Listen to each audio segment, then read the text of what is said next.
Oh, Thomas, how are you today? How are you, Neil? Good, thank you. The weather has finally cleared up after a few days of terrible weather, which I now see you're getting. But It's, good yeah, news is for people on your coast, there's decent weather coming. I hope so because the weather here has been violent. That's what to say. I thought the house was going to blow down a couple of times. But at least my new fence has stayed in situ because the old one didn't. That used to go down the streets with a strong wind. So I got a especially strong one fitted by a professional for a change, and that stayed in position. But yeah, it's been a bit vicious out there the last few days. See, the wind is still hitting your trees. It is, yeah, still blowing it about there. I thought we'd have a nice view of outside today, and this is a real picture. It's actually there. Anyway, if this is number 14, 14. Well, today's card is a significant one. It's the Wheel of Fortune. yes, And we're also going to talk about the mystery of the Templars and what they got up to, what they really discovered in Jerusalem. And we both have our own theories of that. So I think you'll have a good show today. yeah, Before, don't forget I'll have it in the top of the comments below. The link to the tour that we're doing in September of the English ancient sites and in the north of England. And again, read down there, have a look, and come along and join the party. And remember, I know there's insecurities surrounding how the governments are playing with us. But the worst comes to worst. Once you get your money back, and at the yeah. at the best you'll get in the door before anyone else because there's a limited number of people. So the link is down below there. So it'll be great fun and it'll be an amazing experience. And we look forward to seeing you then. But Now, and if anybody's got any questions about the tour or anything, just drop me an email, and I'll get back to you on that one. cool. So shall I start with the card today? Yeah, because this is on your channel, isn't it, this time? So, So today's card is the Wheel of Fortune. Such a powerful and significant card within the major arcana. One of my favorite cards too.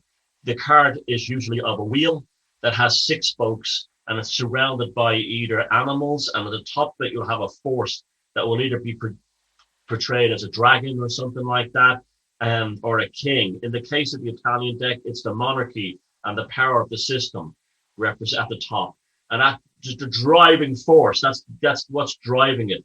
To balance it next to the water underneath, which means the harnessing of energy. It's surrounded by these animals, and we'll put up a proper one for you to see later on the screen. And the card itself, well, I'll show you the pagan or heathen otherworld one. It's a basic kind of chariot wheel underneath that has a bridge, and there's animals are on that, but it represents the same, always six spokes. Now, the card itself is basically one with a deep psychological resonance. This is why Carl Jung made specific denoted to it that it's when the clock strikes midnight, bang. Now, when the clock strikes midnight, in terms of the fool's journey, he or she has all the experience of life bringing them to this stage in the halfway point in life. And they should be secure and things are moving by themselves. And that's what the axle represents at the middle of the wheel, the self and everything revolving around it and the beginning of new cycles. But you should have the experience in life to deal with these cycles. For instance, that you've established yourself as a member of the kind of the society with the justice card. You've established your own personal psychic integration with the hermit card, and so on. And you should be able to, now you're in a state of almost perpetual motion, and you're picking up the water from the river that's turning the wheel, representing the subconscious forces that you're manifesting onto the wheel to give you motion. Remember, you're always the axle at the center to give it motion. And that motion can be harnessed and balanced due to the experiences we have learned already on the journey, the fool's journey to the halfway point where we are now, the halfway point in the major arcana. Now, the wheel, the animals on the wheel represent different things. Sometimes they're lions, sometimes I think in the Thoth deck they have Sobek, the Egyptian deity, which represents protection of the vulnerable. A very powerful Egyptian deity I have a personal connection to.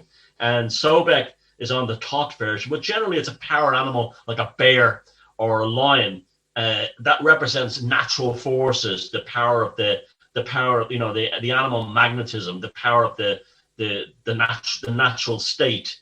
And there's usually always an animal like a dog or a wolf. And that represents, it's deliberately ambiguous. Is it a dog? Is it a wolf? Because the dog represents the domestication of the animal state, and the wolf represents you still need the animal state to move the wheel and so on. Now the wheel itself represents motion and the spooling up of the subconscious into the consciousness. And from that, you're able to deal with everything. You're becoming more reliant on your consciousness now at this part of the journey. And this becomes very important because, as I said, we're at midnight now. And according to like the Carl Jung, the first half of the major arcana, and it's true, is the male solar aspect coming up to midnight. We strike midnight, and then we fall back into the female lunar aspect. And the challenges become much more different then. They become much more difficult. We're entering into a period that will confront us with things like the dark night of the soul, loss and things like other things, issues that we have to confront internally. And the wheel, if we've got ourselves into this condition now with the wheel rolling and we've tamed all our psychic and animalistic forces, it will serve us well as we fall into midnight and the lunar aspect of the major arcana. The card itself, in terms of divination and readings, well, it's pretty straightforward. If you get it on a positive or upright, if you do upright readings, it represents that a cycle is come to completion and the new cycle has begun. Very pagan, very, very pagan. The concept that these cycles repeating over and over again successfully, and they must be allowed to go. It's basically a very positive card when you get it. It's saying, you're rolling, you're in motion, you're rolling, you've got your stuff together. In the negative, the wheel has locked and jammed, and it's jammed, and that jamming has caused the cycle to stop. And that could be in case of two different things. When the wheel is rolling, it's a way of showing, yes, it's rolling. I am the axle at the center, but you're also dynamic. That's the word I would put to use for you. You're dynamic. And you're moving in the world, you're traveling in the world, and you're doing it, and you're dynamic, right? When the wheel is locked, you're stagnant, and the cycle is not closing. And this could be a couple of different things. It could be something like bad luck, of course. It could also be, but in most cases, it's fear. And in many ways, this is a card for the present, the world that we're living in, the lockdown, the whole thing. The wheel of fortune has locked at the moment, but it's been deliberately locked. And the thing is that cycle is not being allowed to complete itself. So this is actually a bad thing for the control system, because if they continue to lock down, they're not moving the cycle forward, and therefore it's only going to cause more damage. What happens to a wheel when it's locked and the water keeps hitting it? It breaks, eventually breaks. So it's a very powerful card in terms of symbolism, both in the sort of the spiritual symbolism, the psychological symbolism, and especially important in the divination symbolism. So the Wheel of Fortune, powerful card. The hand strikes midnight, card number 10, of course. And we're now moving 10, we're moving from the material world into a deeper esoteric world. 10 is 11 is a very powerful number. It's the first number that cannot be resolved into mathematical structure as easy as the previous 10 numbers. And there's a book by a guy called Schneider who calls a mathematical key to the universe, the numbers 1 through 10, and he didn't do the 11 for that reason, because 11 is the first mystical number. It's a purely mystical number. But so that's it. The Wheel of Fortune, motion, energy, control, but not stagnation or institutionalization. The wheel must roll. That's the wheel. That's fantastic. Yeah, cheers for that. That's really good. I mean, I agree with all that. It's fantastic, really. Yeah, and it's just kind of the same basis of the Western mystic tradition. And I like the idea of the rotation of them stopping the wheel now.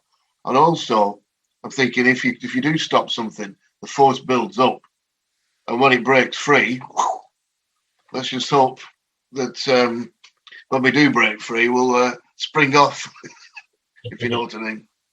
But for mine's the same. But it just follows on from the same idea of rotation, because we said, if you remember that we said the top 7 cards, 1 to the first 7 from 1 to the magician were the principles, and the second 7 were the laws. Well, this is the law of rotation, as you were saying. So it's the universal law of rotation, which is all about cyclic activity, because we've said before that everything is a cycle. I know as a pagan, you'll agree that everything spins round on different levels of that cyclic activity. The seasons, the planets, even our own emotions. Our own emotions go through cycles as well. Or they should do, I think, because when you say, "Oh, such and such a blood, a great bloke," because he's always the same. And I think, well, that's a bit weird. Always being the same. Have you been stopped your cycle from turning or something? Because I know I'm not. But I think you've got to let yourself free and go with it, haven't you? That's the whole thing. So yes, you've got the cycles at all the different levels, and I think what we need to do is get to the point where we really understand that that's what the universe we're living in is. Wheels is equals wheels within wheels within wheels, and that is the cosmic journey of the fool, really, because he starts off as a single entity and goes on a journey and then comes around again, because it's like the product life cycle. I remember being taught at some point when he starts off, he goes on incline and it goes to maturity and then decline. Well, even something of that graph shape is really a cycle, because all it's doing is going back to the beginning. The idea, remember, is you're supposed to, when it goes in decline, start marketing and advertising and start the cycle off again. So I remember somebody telling me that from a stage somewhere years ago. So it's like the principle of growth, involution, and evolution, and then hopefully not atrophy, because you start off and under the cycle again. I think that's what I was kind of trying to say. The symbolism of the card. Now, my card I've got here this time is the Rider-Waite edition, and I think you'll stick one up for me, won't you, with it so as I talk through it. So on this one, the Hebrew letter, I'm trying to remember, it's kaf. It's kaf, and it's the grasping hand. And the idea is that you will grasp the message of the card. That'll come into again. And also, if you carry on a grasp, you end up with a spiral. So that's always one good way to remember it. Once you grab something, you create a spiral on your hands, and so that's a good way to remember it. So it's number 10. Now, 10 in itself is all the keys, all the cards from the magician to the emperor, plus the fool, because the fool is naught. So if you had 1, which is the magician, which was basically observation and intention, 2, the high priestess, 3, imagination, which was the emperor, and then the empress, and then get to number 4, which was we put reason into it all. That ends up with 10. So what you're saying is through all that cyclic activity is the basis of the cycles of life. The thing about 10, I'm not going to explain it, and of course you had 1, you have naught in as well. It doesn't make any difference to the number, but it is everything, because the fool is everything. So when you've got the 1 and the naught, not sure coincidence, no, it's a bit difficult to explain, but if you've got a naught like the fool, you've got an empty space. Okay, now everything is in that empty space, and hasn't been started yet. And it starts with 1, the magician, because he puts his intention into that empty space, and that starts the cycle. So you've got the 1 and the naught working together to start the spiral. Does that make sense? So the 4 animals, you'll notice that this one's got 4 animals. Okay, now you have a human in the corner. You've got an eagle. You've got a lion, and you've got a bull. Now they're the fixed signs of the zodiac. So what we're saying here, there's a fixed frame around the wheel. So whatever you build inside has got a scaffold around it, I suppose. That's what we're saying there. And those have other meanings to them as well, but we'll not go too far into them. So the circles, right, you'll notice right at the inner circle, you have the little an 8 times device. Now that is what the Hindus called the Akasha, or the symbol of the quintessence. So that's the center of beginning. And then we've got the worlds in the Kabbalic system. You've got the worlds of the archetypal world. I don't know if I've spoken this before. The creative world, and then you've got the world of formation, and all those little circles all speak of those different worlds. So what you're saying is, from that quintessence, that beginning, you're building, and you end up again with Ezekiel's wheels within wheels, is what we're living in, creating all these things all at the same time. The formative world, let me see what we got here. We have some signs on it, basically. So these are all things from. I won't go into that. They're all alchemical symbols which have different meanings, but maybe I don't want to go too far into that one today. And the outside one is the actual material world. So we started off from nothing, and we slowly built up till we've got what we see around us. So one of the interesting things, you'll see that there's the letters in the middle. Now, with it being and it says tarot if you follow it round, but if you spin the wheel 6 times, then you'll get different words. So what you'll get is Rota, Tarot, Orat, Torah, Ator. And that means the wheel of Tarot speaks the law of Ator, because you've got Rota is the wheel, Tarot is obviously tarot, Ator is to speak, isn't it? And Torah is the law, as in the Hebrew law, and Ator is Hathor. It's the real name of Hathor. So it means that what it's saying is the wheel of Tarot speaks the law of nature. And remember, nature is Venus, and Venus is the Empress, and the Empress is the card that's growing with answers and suggestions. And in the tableau, it's above the Wheel of Fortune, so you can see how the two are acting together. It's the planet Jupiter. Now Jupiter is the great fortune, the giver of fortune. Remember, we had the fight between Saturn and Jupiter. I think was the end of the year? Yeah, it's around the solstice, wasn't it? So hopefully we're coming out the other side of that now. We have 2 animal type things, one at each side. Now the serpent is yellow. Yellow is like and it's wavy. So it's speaking of vibration again, because it's wavy, and it's descending down because it's the Fohar, it's the serpent power, and it's the power is coming out of super consciousnness and coming down into our physical level, which is the bottom of the card. The other side is Hermanibus. Now he's red because he's the Mars energy, and he symbolizes the development of the human being and the personality. At the what he's saying really is that if you notice, his eyes are at the horizontal.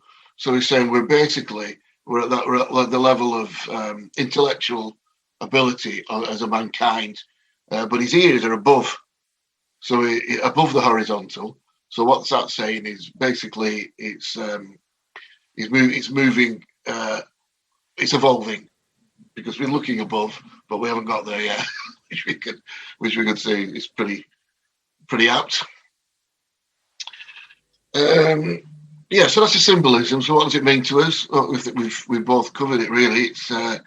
It's saying that the force of the law represented by the card is the cyclic force. That's the most important thing.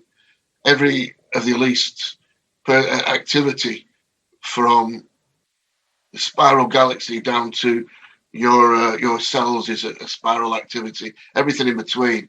And I suppose the thing to learn with that is to get on board with it, because if you, I do this. If I get up in the morning and and I think, well, I'll get with some work, and the hotel has emailed me, said we can't take your booking. Somebody's cancelled a booking. The money hasn't come through for whatever it is.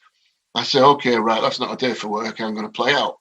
So it's out to the seafront, walk down the seafront, meet somebody for dinner, a couple of bottles of wine and chill out. But if I wake up in the morning, because I'm at the wrong start part of the cycle, but if I wake up in the morning and everything's positive, somebody's booked this, somebody's booked that, great, everything's gone through, this has gone through, that's gone through. I think, right, it's a day to get stuck into work, because that's where the cycle is.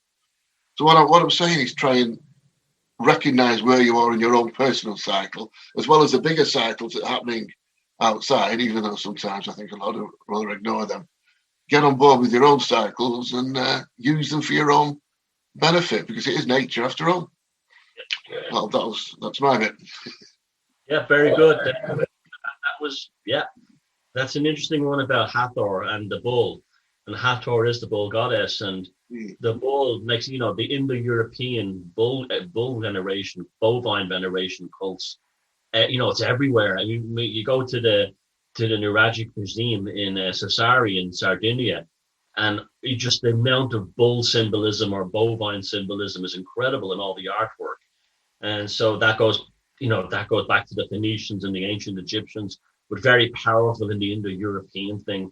The chariot wheel, the 6 wheels, I've never been ever to get a satisfying answer to why there's usually, it's not always, sometimes it's 8, why there's 6 spokes on the wheel. I think like someone said, the classic Indo-European chariot, it always had 6 spokes on the wheel. And that's just why 6 became a kind of a number deeply associated with chariot wheels or wagon wheels. So that was a kind of a weird one. I never really understood that why they were so specific about the 6. Yeah, I've heard so many different, versions of what the 6 mean, but I've never been, it's just so many different meanings to it. But the whole thing is very, basically we said the same thing coming from this. Also the wheel, I'm glad you brought up the spiral galaxy, the wheels in the sky, the wheel of the zodiac. That always in motion, always, as long as the wheel is in motion, all is good within the universe and the cycles of itself. You do wonder about the spirals on the megaliths, don't you? Whether they were saying that this is one of the most important laws we understand, Yeah, well, the wheel and the spiral. In the Irish mythology, the story of Cuchulainn and his chariots are so ferocious, and they dig so deeply going into battle that the wheel of the chariot chews up the roots of the deepest trees. And that's again a metaphor for the symbolism of the deep subconscious mind again. And of course, there's the famous battle about Paravushta in the Bhagavad Gita, where Arjuna talks to Krishna in a chariot, and Arjuna's despondency is caused by the chariot not going into battle. So that's when he goes into despondency and asks for spiritual help and and he's told to keep moving, so no matter what, just keep moving. And that's a very important lesson for these times, with them locking us down. Even if you can't go for more than 5 kilometers, move internally, move creatively, move inside yourself. The wheel in motion. Very important. Yeah, I agree with that totally. Yeah, it's to know these laws, isn't it? Once you know they're there, you can live your life around it. It makes so much difference. It can stop you being despondent. They do say actually, the teachings, if you do get in a low mood and you're despondent, that to look at this card for 5 minutes lifts your mood. So that's something I didn't say. So that's worth bearing in mind. It does those things do work, because it speaks to the subconscious, I don't think I would have gotten through, and I'm sure you're the same. I would have gotten through this lockdown as, relatively less painless than it should have been, if I didn't have this esoteric knowledge and occultic knowledge to draw upon. It has helped me tremendously. And it's because you're able to step back out of me and look at the archetypal picture. And it's, this is, you understand that you've got to create it. You can't be stuck in the mud. And I think I know that's why when I've been making videos in the car trying to tell this to people, it's like I've been trying to explain those ideas to people, and in a car wheels, it's funny that the archetypes always come, Yeah, that you cannot, you must keep emotion. I mean, it's very important for people to. I have people in the comments saying, "I'm down with everything you say," and then you start talking about the spooky stuff. And I'm saying, well, it's the spooky stuff that has me here talking to you. And that's why it's good for you to learn this as well. Even though it's a new experience, it's good for you to learn that. The positive thing is about the spooky stuff is it's only spooky because it's esoteric, and it's only esoteric because we don't know it. It's like, how can a law of the universe be spooky? It's what the universe, how the universe. There was a time, I'm sure, that all this stuff we talk about was just common sense.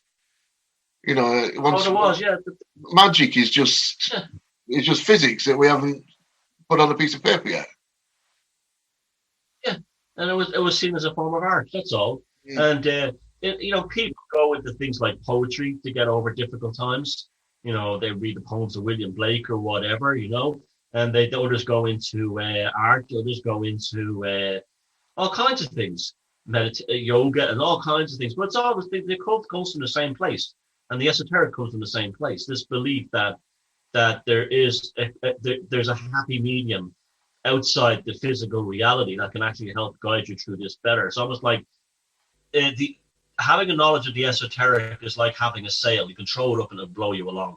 It's a sail of the subconscious, and it does make life a lot easier to deal with. A lot easier, and that's why I've been a great proponent of this stuff, and yourself for all this time. Is that like, life is a lot harder when you don't have this.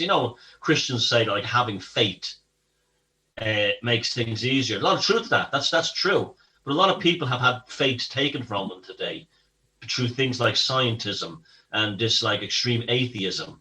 And if you don't have, like, if you don't want to, you can believe in all this stuff and not have to believe in any kind of great gods or deities. That's the beauty of it. It's just like poetry or art. Yeah. It's just like poetry or painting. You can love the spiritual nature of a poem or poetry or paintings, or going to an art gallery. You don't necessarily have to believe in God. It's the same thing. Yeah, it's totally non-religious. But I do believe in a power, an overarching power, which I suppose you would call God. But I don't have any religion at all. I totally avoid it, and you don't need it, because all this stuff is. It's like I say, it's a science really that we just don't understand it. It's it's kind of explaining the universe, but in pictorial form, which a tarot is, isn't it? Really? Yeah, and it's a very scientific. The symbolic form is a very satisfying way of doing it, I find. Mm-hmm. I feel the same way. There is a God power to the universe. I don't know exactly what it is, but I'm not supposed to know exactly what it is. Right? I know the language it communicates in is symbolism and mysticism and things like that, and magic and synchronicities and all those kinds of things. Yeah, it's saying it's, but it. Yeah, it's all this stuff seems like it's magic, but when you explain the steps, it's just understanding consciousness and the way the universe actually is, and to be able to live like that makes a lot more sense to me than just guessing. Yep. Now, talking of religion, we've discussed the esoteric, and this is a beautiful segue into the second half of this talk, is that myself and Neil knows a lot more than I do about this, but I've got an interest in it too. And it's regarding the Knights Templars and the struggle with the church. But in particular, I want us to share. We haven't spoke about this beforehand, so this is all firsthand. We never spoke about this ever, I don't think. We never spoke about it, no. You were hanging out together. What did the Knights Templar find at the bottom of the Temple Mount that became so worrisome to the Vatican and gave them tremendous power. And what is that force, or what is that object? And I'll let you go first on this, Neil.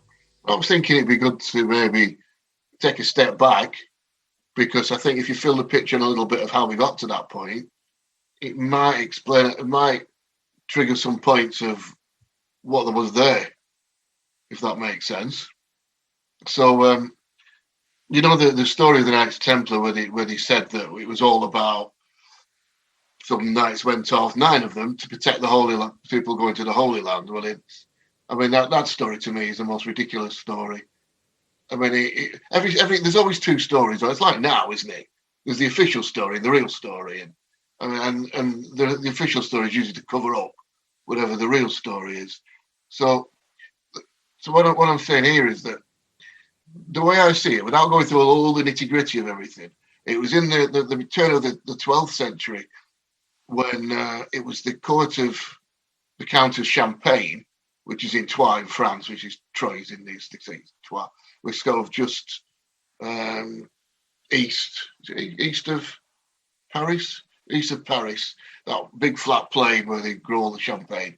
Well, that was a court of the Count of Champagne. Now, he sent off the 9 knights when they went off to the Holy Land in the very early 12th century, about 11 or 12, something like that. People argue about it, but it doesn't really matter. But the question is, who was he? Right? Who were these people? Why did they do it? Because at that time, it's when the Grail legends were all coming into fruition, all that sort of thing.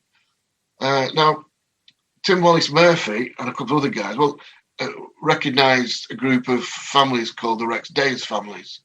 Now, Rex Deus is Rex, King, Deus, God. So they call themselves like the King God families. So and it's pretty much been proved that there's an interlocking family connection between, a massive one, absolutely massive one. It was when Tim Wallace Murphy was researching Rosslyn Chapel in Edinburgh, and he went to dinner with one of the Sinclairs. Now, Sinclair's big Catholic family, and it was on a Saturday, and they were doing prayers, and they said, "Well, we use Saturday as our holy day." Well, I thought you were a Catholic, and they had a menorah out and all this sort of thing. And they said, "Oh, we're an old family. We go back into the generations." And this got Tim. He's a lovely bloke, Tim. He actually lives in the Catholic countries, but it got him thinking, and he researched it, and they started putting all this together. And it turns out that the Count of Champagne was one of this extended family, and so was King Baldwin of Jerusalem. So why Jerusalem was so important to them, and so and the family that went off, the 9 knights were all interrelated, all of that family. So they went off to the Holy Land, arrived in the Holy Land, supposedly went to see the king. "Hello, King Baldwin of Jerusalem. Where we've come, we're the knights of such and such a thing." And they weren't the Knights Templar then. And he said, "Oh, come in. Well, I'll give you somewhere to live, right on top of the Temple Mount where Solomon's Temple used to stand." Well, that's got to be a coincidence anyway, isn't it? And then for 9 years, they're supposed to have spent that time around the Holy Land, protecting people from getting there. But what they actually did is they dug down into the catacombs. So why? Well, if you look back to when was it Nebuchadnezzar? Was it the Romans sacked the temple? Then what they did is the priests of the temple were of a particular family structure, and they packed everything down into the catacombs below the temples and filled it full of bricks and totally left them there. Now, so what these families are saying, that they are the descendants of those priests. So because the priests were a particular family, and there is a massive story, but it's a fascinating story. So what they've done, the same family of the priests have gone back dig down there to find whatever it was. So that's just a little bit of background to say what they were doing and why they were doing and what might be down there. Because whatever it was goes back to Solomon's Temple, isn't it? To me, the story, I'm going to agree with a lot of what you said and add to it. We know for a fact that let's talk about the Temple Mount site itself. There was a megalith there that we know of that existed before the first temple, and it was pre-Phoenician, although they know that the Phoenicians had something there too as well. Now, after the sacking of the second temple by the Romans during the Jewish revolt, the site fell into decay and became the city's rubbish dump. And then when Islam took over Jerusalem, they decided to build a mosque on top of that site, and they tunneled down into the mount, and they found what they called was the stone that they said Abraham had attempted to sacrifice Isaac upon. So they said it was down there. Now, whether they meant that literally or symbolically or whatever, but they built the mosque on top of that. And then, of course, the remain of the wall is at the side there, below the mosque of the Temple Mount. Now, that stayed there until the Crusades and the Templars came along and, quote unquote, liberated it from Islam. And they dug down, like you said, into the catacombs. And then the stories get very, very strange. Now, remember, the original temple had a very lot of magic connected to it. Solomon had hired the jinn, the jinn, entities to help build the temple. Inside the back of the temple, you had the Holy of Holies, where you had the Ark of the Covenant. And if you touched it, you were killed instantaneously. So it sounded like a machine of some kind, like some kind of incredible machine. There was these face-melting angels that guarded there. Your face melted if you looked at them and this kind of thing. And so there was all these stories that they found either that or they found the Holy Grail itself down there, whatever that is. And there was also the stories of them finding things. One of the stories is that they found the head of Jesus Christ pickled in a jar, which they used as a picatrix. You could take the head out of the jar and it would come back to life with a certain incantation. And you could ask it questions about the future or the past or, hidden things, and then put the head back into the jar. Now, this stuff, there has to be something incredibly powerful to that, because immediately the Vatican were frightened of the Templars almost instantaneously, who became incredibly wealthy, and their wealth didn't come from their land or from the Middle East. They assembled a wealth that was spectacular, and they began banking systems and building hospitals and all this kind of. They became like a real threat to the Vatican, and we know what happened with them eventually there with King Philip. I believe, now this is absolutely me telling what I truly believe now, that they discovered some kind of power force down there, whether a machine or a radioactive, whatever, but it was not pleasant and it was evil, and it ended up in Rosslyn Chapel. I have no doubt that what they found in the Temple Mount is inside underneath the altar of Rosslyn Chapel. The most evil place I've ever been to on this earth in terms of, and it's a beautiful building and everything, but in terms of energy was Rosslyn Chapel. There's something in there buried behind that wall in the crypt underneath the altar. And I believe it's what they brought back from Jerusalem. And I believe that power force is probably, and I don't mean to put down Christians or Abrahamic people, but I do believe that there's some kind of great evil force behind the Old Testament, what the Gnostics called the deluge and stuff like that. That may have actually been inside the Ark of the Covenant, and that's probably what underneath the altar in Rosslyn. I've been down there, yeah, and it really, really is incredibly dark, isn't it? Now this is interesting, because it can build the whole idea, because when they had done that 9 years, they went back to the County Champagne, and they had the Council of Troy, and that's when the Templars got their order, and that's when it all began, really. So they had found something underneath there that they knew that they had got what they went for. I believe that's what they went for. And it was a family secret, a very, very powerful family secret. Could have been the Ark of the Covenant, because you mentioned that the angels were that burned, because they say that they say that it was a powerful burning thing inside, don't they? So that is when they used whatever they found, because they started the Knights Templar then. There's the Cistercians as well, because Bernard of Clairvaux joined the Cistercians, and they did what they've always done. You notice this? They didn't start the Cistercians. They joined them and infiltrated them and took over them until they were a Catholic organization. They weren't a Catholic organization that started something. So and this happens over the centuries. You'll see there's an organization that says it's something, when really, when you look at it, because I don't believe, and I never believed, that the Knights Templar were a Catholic or a Christian organization. Because what happened is Bernard of Clairvaux, once he got his foot in the door, he more or less bribed the Pope to give the Knights Templar an order and to make them part of the Catholic Church. So the Pope probably thought, well, it's better to have this massive army on my side and control it rather than not. But I never thought that they were in there as a Catholic order, but they weren't. And that's why in the end, when the Pope said, I believe you're doing this, this and this, it was like, I've always said, it was like when we talked about the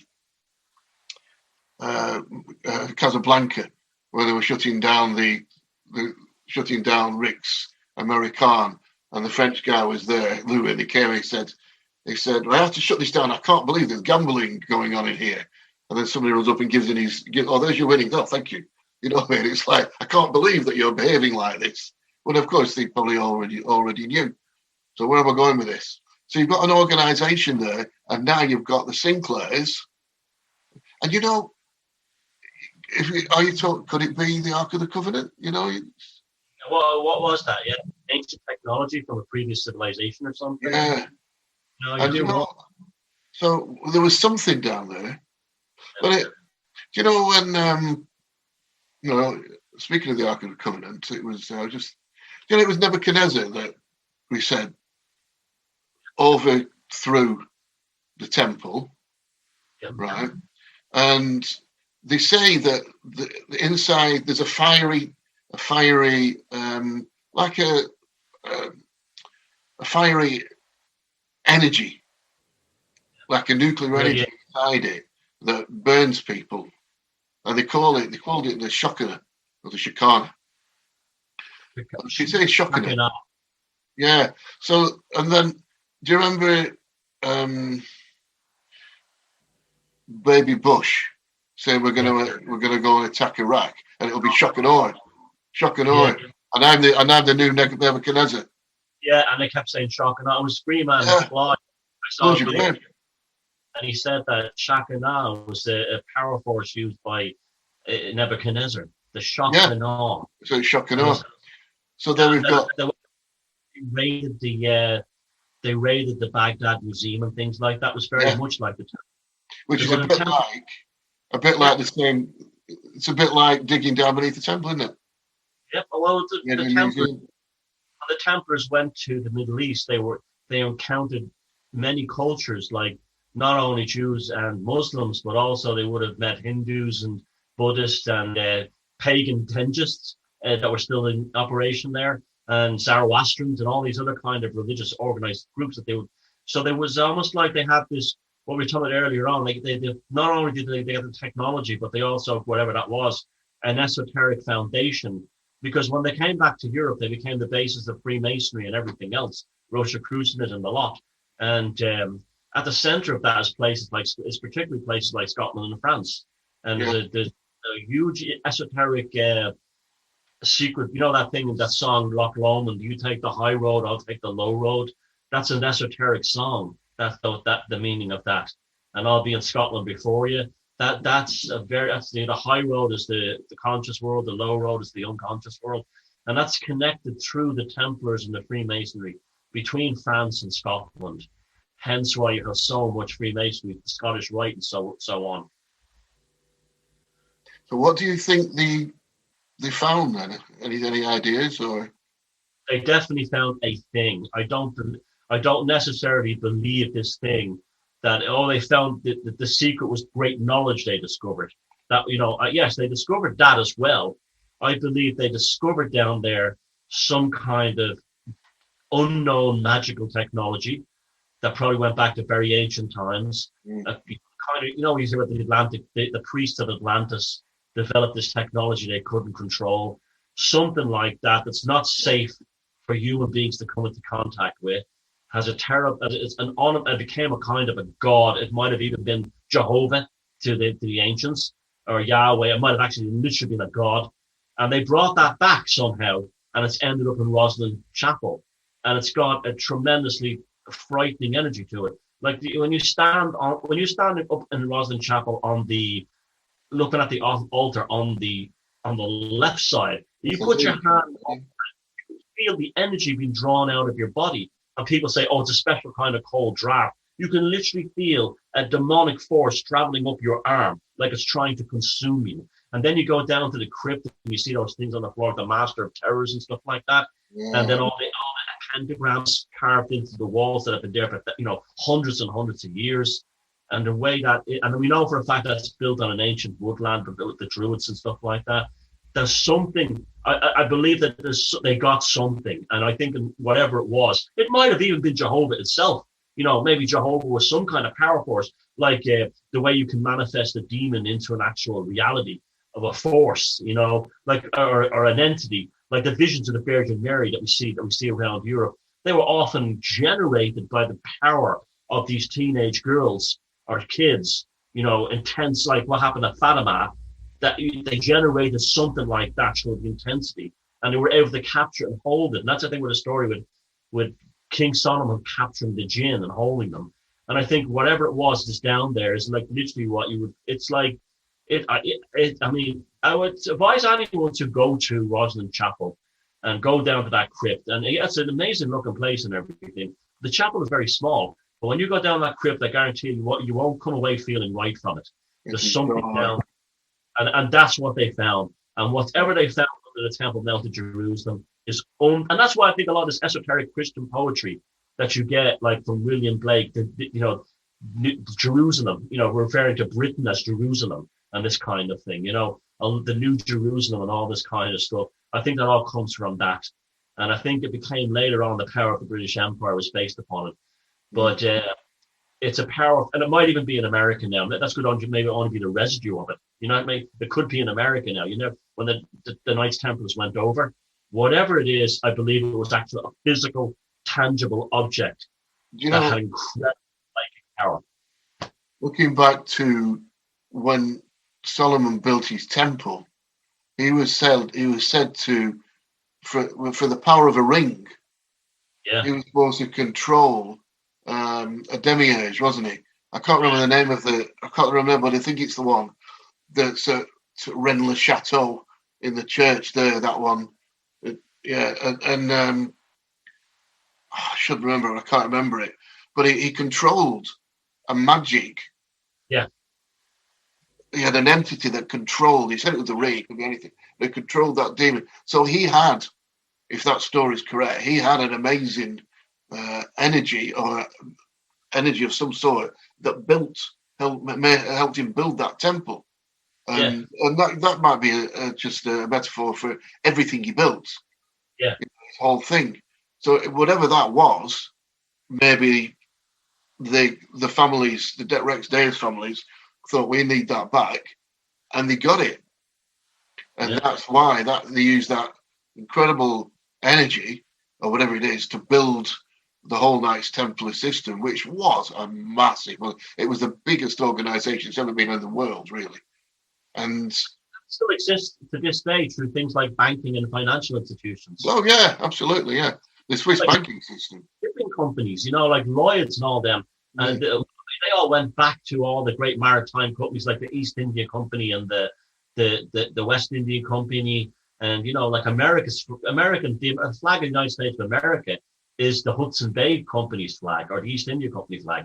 They just changed it. It was called the United States of America flag. These companies, so it went back through these. It went back, and also it makes you wonder about after the conquest of Islam of Jerusalem. Islam exploded as a religion.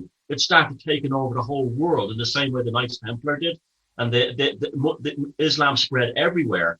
And it was almost like they had that power for a while then, and that's probably why the Pope wanted it back and sent them to agreed to send them to the Middle East to get this power. And so maybe it's transferred at the end of the British Empire, it's transferred to America. Hence why Baby Bush was saying things like, I'm the new Nebuchadnezzar on a crusade with shock and awe. It's incredible stuff. I tell you what I was wondering from all this was, like the Habsburgs as well, the whole Habsburg Empire was of this Rex Deus family. Now, so I'm thinking now, I've thought this for a while, but I've never really discussed it. But you talk about there's a psychopath, which you know a lot about because you studied the psychopathic mind, okay. But what if you have a family who consider themselves to be so different from us that they won't go on, you want us to get in there, do it, go on. I'm agreeing with you. Yeah. I mean, they can. So what they think, what we see as evil, to them is just following their family's tradition, looking after themselves. You know what I mean? There's a family, the powerful family that runs the UAE, the United Arab Emirates. Mm-hmm. Now, this is and as well as the royal family of the Saud, the royal family, the House of Saud, both consider themselves to be the descendants of a jinn, a female jinn. And you look at these countries, they're spectacularly wealthy, the families are. They've staggering wealth if you've ever been to Dubai. And yet you have lots of poverty in these countries where the ordinary people are like in incredible poverty. Yeah. While the royal families live in absolute luxury. And here they are directly saying that they're descendants of a jinn. And if you look at so many religious paintings from the time of the Habsburgs and stuff like that, lots of them are sort of pictures of what they call demons and stuff approaching certain things. I mean, is this symbolic representation of what the power force they have inside them? The Habsburgs are a very strange bunch. I mean, wasn't Rudolph II? Yeah, Rudolph II of Bohemia was a Habsburg, and he was the one who brought out, John Dee and Kelly to Prague, and he was also the emperor, and he brought all these, like, he was basically the alchemical emperor. He was like recapturing, it was almost like they were losing their power, and he did lose his power, and he was bringing all these mystical minds from all over Europe to try and hold on to it, and eventually a papal force took him over. Even like that was the same time that Rabbi Lodz and the Golem of Prague, that was the same, that was under Rudolph II as well. So he was like, he created like a mystical empire in the middle of Europe. I wonder, does he have a direct connection to the Templars? I bet he does. But it's almost like that the real force that keeps these people is a magical force going. That really keeps them in power. I mean, that keeps them in power. And it's also, do they consider themselves to be so different from us, like a different species? A god. They consider themselves to be kind of a god. Like, so what they can do. That Western, The Unforgiven, where you had Richard Harris playing English Bob, and he's talking to an American about their president was assassinated, and he says, "Oh, the problem with you Americans is you don't have royalty, because if your assassin had walked up in front of royalty and stared them in the face, they would have frozen in terror." And it's like, wow, that is like, he's basically, English Bob is describing this kind of supernatural force that the royals keep inside them and keep them in power through a cowboy film. But I think there's definitely something to that. I've never met a member of royalty. I kind of would like to, just to see what the energy of them would be like. See what they're like. Yeah, just well, there are all these. The family's so vast now, isn't it? Because the Sinclairs, they were kind of. I think you could have met one of them. One of them used to do talks at some of the societies. So they are, they're around. Yeah. but they don't seem to have. But they always have a certain amount of power and prestige, no matter who they are. Yeah. It's like they're always. But maybe that's because they always look after themselves. They can, because the whole family thing is so important, isn't it? Yeah, they carry themselves differently. It's almost like when you say a different species, I think, yeah, so, but it's almost like a divine. They see themselves as almost like gods. I think there's a lot of that goes on. And I think if you see yourself long enough as a god and you pass that on to your children and so on, you eventually start thinking you are a god and you kind of become a kind of a god. And you're told that from an early age. Yeah. You're born into a special family of God. I mean, just the very name Rex Deus, King Gods. I mean, come on. With the Romanovs, the Tsars of Russia, like Catherine the Great and Peter the Great, they were literally gods. When the ordinary Russians used to see these royalty, they used to faint. They would faint at the sight of them because they had this energy about them. When the Romanovs came along, there was a prophecy that he would be the last. That's a very interesting story too. That Nicholas would be the last emperor of Russia, the last Tsar. And there was they called it, the prophecy said he would be the long-suffering Job of Russia, which came out to be true. They were wiped out. But for their wedding, they had a public holiday. And on the public holiday, they gave out, they had made 1,000 teapots, ceramic teapots, and they were handing them out to the first people to come as gifts. And people saw these teapots as like holy grails. And there was a stampede in Moscow to get them hands on the teapots. And something like 2,000 people died in the stampede to try and get a ceramic teapot that had been touched by the Tsar. And that's, they were like gods. Yeah. I remember there's always, they up to that Peter, was it? They thought, I think it's how Peter became, was he a Knights Templar? No, maybe he was a Knights of St. John. Yeah, I think he became the Grand Master of the Knights of St. John. They're an interesting bunch as well, too. Yeah. They're separate, though. I think they were legitimately a Catholic order, a fighting order of monks. But so I think they were separate. That's why they ended up being two of them. They were different. They have their own interest. Basically, it was Malta. Who controls Malta controls the traffic in the Mediterranean. Yeah, well, they ended up at Malta, but they got chucked out of the Holy Land and they went to Cyprus first and then Rhodes. And then they have ended up in Malta. And well, Malta, wow. Hope we can get there this year. But yeah, look at the castle they built in Valletta. It's staggering. I've never seen a castle with walls like that in my life. Oh, I love it. I absolutely love that place. It's the whole thing about it. I mean, in my book, I've got the whole big thick chapter about the whole history of Malta, and it's got so. They would have sailed from the south of France, Templar country, towards Malta on their way. So you have this kind of esoteric corridor, Oh yeah, well, as you say about it being in the centre of the Med, it was like that where you've got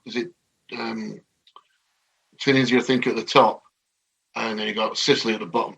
So that's a narrow bit, and everybody who wants to trade going through there. If you own Malta, that's what's happened throughout history, really. Whoever owns Malta particularly controls the trade. Oh, big time, yeah. And especially when Sicily fell under Muslim control, Islamic control, Malta became even more. That's why those battles they had against the Moors, staggering battles. And the little Gozo, the land, they used to steal everybody. The Islamic forces would land there and just steal 5,000 people, empty the island, totally empty the island. And the way the Third Reich were obsessed with capturing Malta and never could. Malta was like a diamond to them. They had to get it. Yeah, we all know they're obsessed with the Templars and the occult and everything as well. We managed to, but the fight, my dad was in Valletta. He was in the guard in Valletta during the war, and he used to tell me all about it. It was, and was it Captain, there's a film, isn't there? pedestal, something about what they went through. Oh yeah, you still see buildings in Valletta with the huge bullet holes in them. Yes, you do. The Messerschmitts Yeah. scraping. But there was something mystical about the way that the Allies and the Axis powers fought over Malta. It was like it had to be kept at any cost, even though it wasn't that important anymore. So maybe, although the Knights of St. John aren't directly connected to the Templars, there's definitely, they had their own magic as well. They must have had. And it must have something to do with the subterranean parts of Malta, the hypogeums and all that kind of thing. And why so much... It's a very, very spiritual island, isn't it? For whatever reason. Very mysterious and ancient. Yeah. But I do believe that there's a lot of connections between Malta and Jerusalem. I've never been to Jerusalem or the Holy Land. But if you think about like the Wailing Wall, the power that thing has, you know, the way all Jews from all over the world come pray to it and everything, that's probably the most powerful megalith on the earth today, if you think of that. No, yeah. The amount of energy pumped into it day by day. Staggering. But so that's the again, the comments below. If you have any theories about the Templars and everything, we want to hear them. And because it's a fantastic story, and it's, you know, we all read Holy Blood, Holy Grail back in the day. It was very exciting when it first came out and everything, and people see the Da Vinci Code. The shift moved towards the Vatican, but I still think the big secret is what traveled from the Temple Mount to Rosslyn Castle, and I think that's the real mystery. But you can imagine that was something that had been used for the same reason before, during Solomon's Temple, maybe even before that, and maybe even today. The shock and awe. Okay, Neil, so we'll wrap this one up. That's been a fantastic show. Really enjoyed that. Yeah, and we've no movie this week because for technical reasons, but we will next week probably. And so, you know, anything else you'd like us to talk about, leave that down in the comments below. And don't forget to check the link to the tour at the top comment below. So have a good week, Neil, and I will see you for the lunar aspect of the tarot next week. Starting from Justice. And don't forget to subscribe on our channels. Thanks for listening, and we'll see you all next week. Bye for now.